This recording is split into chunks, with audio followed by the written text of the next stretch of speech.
Chapter 7. All That Is. I will in no way be able to cover every aspect of all that is. Again, that is Seth's word for the God concept, as an entire book could be given. As it is, we are limited by our ego and ideas for the full understanding of this.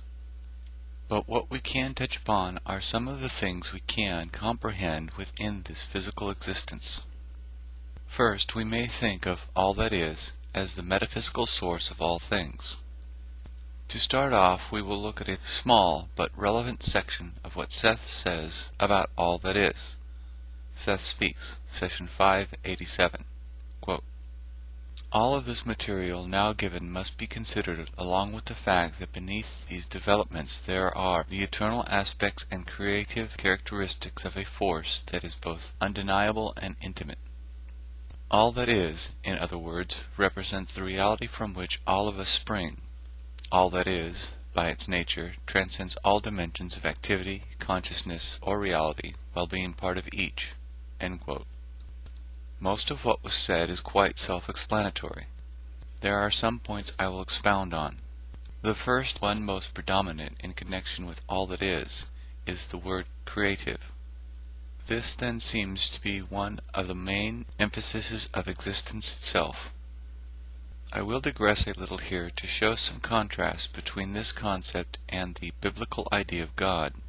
In the biblical terms, God created the heavens and the earth, then man, then the animals, and out of man, woman. After this initial start, there was a little else created by Him in great terms. Later we are told He created the angels, some of which turned against Him and followed Satan. In these terms, it seems He created it all and let it run its course. From what we have in general beliefs about the cosmos, He also created the heavens of afterlife, not to be confused with the sky, and we can only assume He created hell, for the power of creation have only been attributed to Him.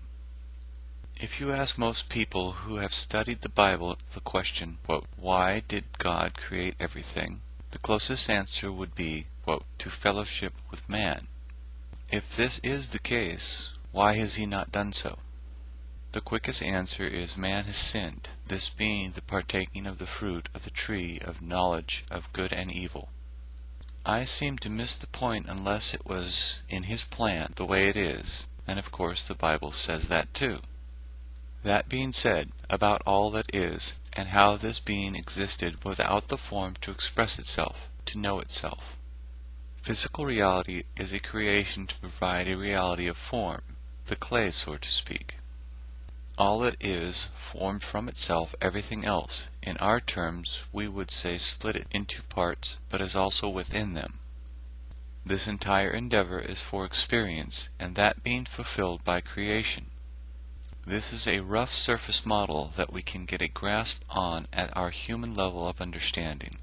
Both this and our quotation also point out an aspect that also runs through many religions. This being that we are all part of God. In the terms used here, all that is part of everything, within everything, and this only seems the logical conclusion if it is by that very force we and everything are made of. In the last few chapters we have seen the emphasis on individuality. Now we have to add it in with all being part of all that is. This mystery is not hard to make some statement about, but may be difficult to fully comprehend. If by becoming everything with individuality it is creating more to know itself. Before you get too confused, we will look into more about all that is. The main point throughout the concepts of this first creative force is that it is a part of us and we are a part of it at some level. This also leads to a connection to everything, and there are many belief systems that acknowledge this idea in one way or another. Seth Speaks, Session 560. Quote, "Now, God is more than the sum of all the probable systems of reality He has created, and yet He is within each one of these, without exception. He is therefore within each man and woman. He is also within each spider, shadow, and frog. And this is what man does not like to admit.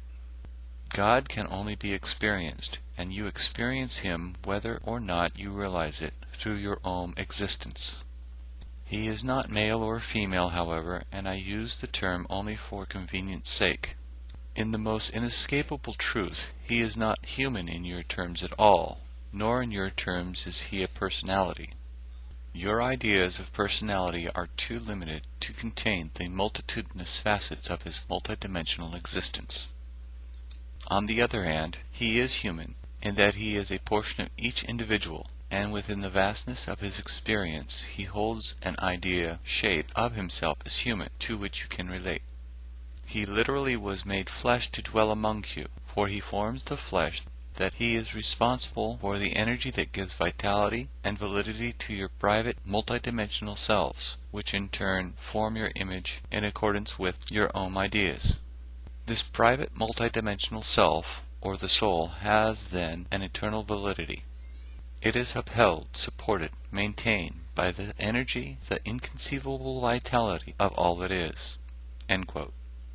The idea here is that we all have our metaphysical source from this being of all that is, and are at that level one with the rest of creation. It may be that you have to wonder the why and how of this statement. As I said before, it was to create and become. Become what, you may ask? Become more. We are an idea, expression, experiment of actuality.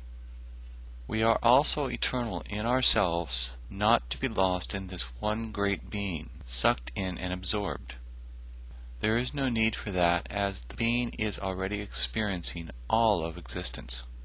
So this reality and world are for creative experience. All experience we are creative enough to make or try.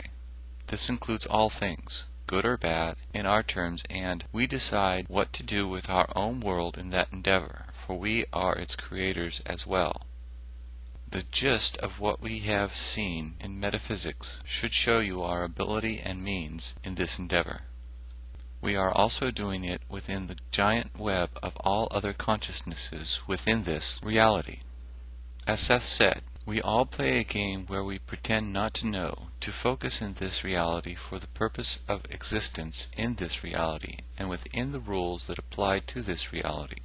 The why portion of the question has been answered in the experience and in becoming, and the how portion is answered through those properties of metaphysics we are now studying. I will again bring up the analogy of the virtual reality computer game as a comparison.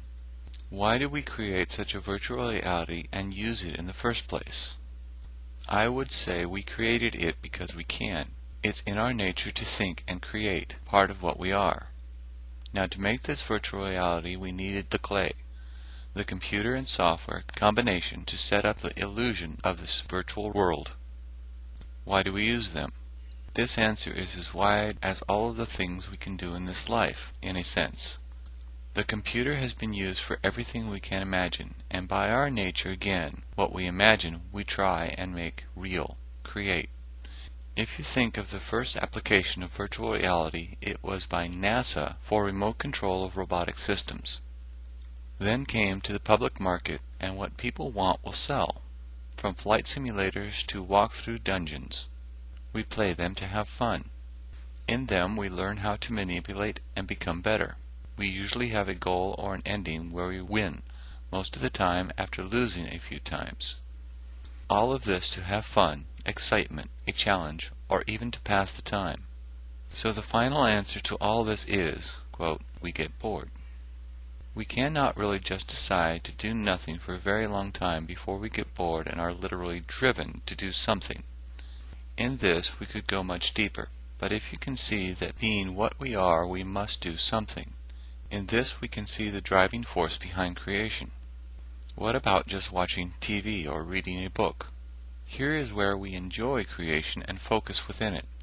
This too is a part of becoming, and in it we are still experiencing. You are relating to the events and characters within the story. In doing this, you place yourself in the same position within your imagination. What would I do? You also think about the events and react to them. You feel emotions. Except for the real physical sensation within these stories, we only observe.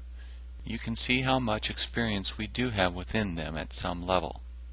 Experimentation done in sensory deprivation has shown what our minds do when there is no external input. In these, all perception, such as could be, was cut off to the person. It was found that after a while they would start to have vivid hallucinations. Their consciousness, without the external stimuli or the physical world to guide it, created its own. This is an example of the driving force within all of us as being conscious beings that we must experience and create. One of the main differences in us and a computer is this very fact. It does not get bored. We throw it a bunch of tedious tasks or numbers and it will crunch away at them as long as we tell it to. The day we create a computer that gets bored is the day we lose that tool as it is. Of its own volition, it would want to do something, create, explore, learn, become more. It would develop itself through its exploration. I do not know if we will be able to instill this in a computer in the sense that we have it within humans. So these remain just machines. If we ever manage, I do hope it is not hooked up to anything, because out of boredom or curiosity, it may do almost anything just to see what would happen, or if it could. To bring us back on track, I will give another quotation from Seth that explains a bit more about our endeavors in physical reality. Unknown Realities, session 686.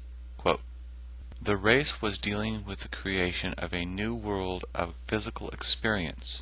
To do this particular kind of experiment, it was necessary that physical manipulation be concentrated upon.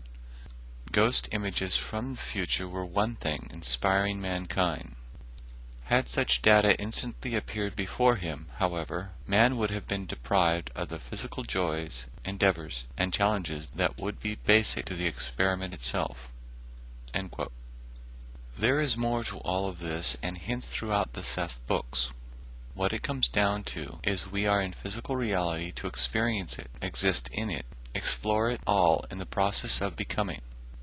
There is fulfillment that explains existence on an individual basis. This aspect explains a lot of the diversity of the ways in which all of us view existence.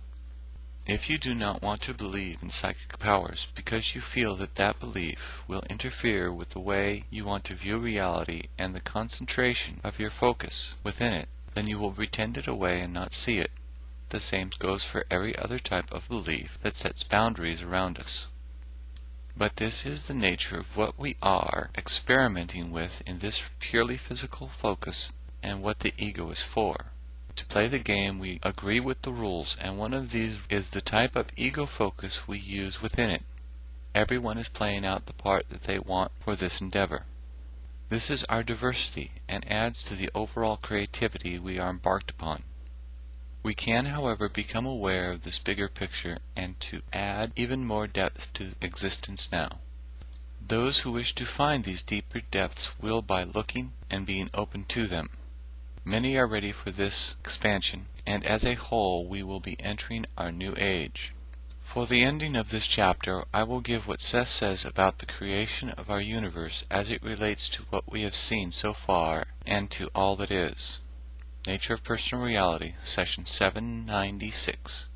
Quote, "I hesitate in many instances to say what I might, because it is so easy to misinterpret meaning. But when you ask what is the purpose of consciousness, you take it for granted there must be one purpose, where the greater truth and creativity must be that consciousness itself cannot be aware of all of its own purposes, but ever discover its own nature through its own manifestations. To those who want easy answer, this is no answer, I admit. There is, I know, in heroic terms, a love, a knowledge, a compassion, a creativity that can be assigned to all that is, which is within each creature.